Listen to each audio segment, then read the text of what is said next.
Every evening, Munish and I jog through the same quiet park near my apartment. It's a routine I never break, no matter how tired I am. The air there always feels strangely still. At the center of the park is an old cracked fountain with 3 wooden benches facing it. I never paid much attention to them at first. Then I noticed the man on the 3rd bench. Every single evening he was there before me, sitting perfectly straight with his hands on his knees, staring straight ahead at nothing. He never checked a phone or read a book. He never shifted or stretched. He barely even looked alive. At first, I assumed he was just another lonely regular. Parks attract all kinds of strange habits. But after 2 weeks, something began to feel wrong. I tried arriving earlier than usual. I tried coming much later. No matter what, he was already seated on that 3rd bench, always facing forward, always motionless, always there. One evening, curiosity finally overcame me. As I jogged past a terror, I slowed down slightly. I decided to look at him more carefully. His eyes were open wider than normal. Not wide in surprise, just unnaturally wide. And I didn't see him blink. I didn't see his chest rise or fall either. I didn't hear him breathe. Something about him felt staged. The next day, I told myself I was being paranoid. My mind had to be exaggerating what I saw. So I decided to test something.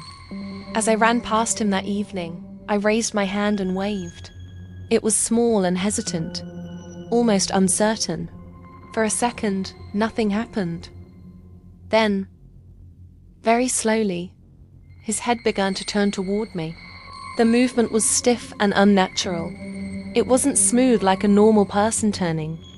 It looked mechanical, like something copying what it thought a human should do. Our eyes locked, and then he smiled. The smile stretched too far across his face. It didn't match his empty eyes. It was wide in a way that felt painful. His eyes didn't soften or blink. They just stared at me while his mouth kept stretching. My stomach dropped instantly. I forced a nervous laugh and kept running. I told myself it was just a strange guy, but that smile stayed in my mind all night. The next evening, I almost didn't go back. Something inside me warned me to stay home. Still, I needed to prove I wasn't imagining things. When I reached the fountain, I looked straight at the 3rd bench. It was empty. Completely empty. Relief flooded through me so quickly I nearly laughed. I felt ridiculous for being scared of nothing.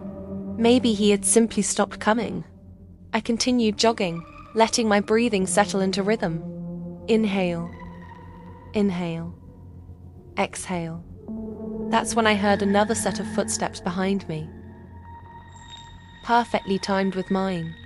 I sped up slightly. The footsteps sped up too. I slowed down. They slowed down. A cold sensation crept up my spine. I stopped running completely.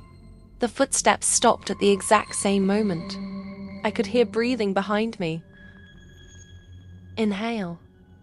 Matching mine exactly. Every instinct told me not to look, but fear mixed with curiosity forced me to turn. Slowly, I glanced over my shoulder. No one was there. The path behind me was completely empty. The fountain stood quietly in the distance. My heart pounded as I turned forward again, and I nearly collided with someone standing inches away. It was me, wearing my clothes, wearing my face, standing exactly like I was, but the eyes were wider than mine could ever be, and the smile stretched too far across my reflection's face. Too wide. Exactly like the man who used to sit on the 3rd bench.